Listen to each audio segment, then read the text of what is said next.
Mesin pengedap tin boleh terbuka automatik. Seluruh mesin mempunyai penutup akrilik biru telus, perlindungan berganda, lebih cantik dan selamat.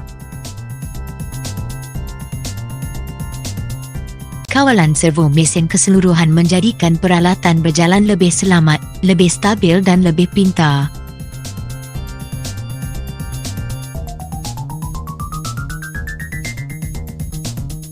Ia adalah peralatan pembungkusan yang ideal untuk makanan,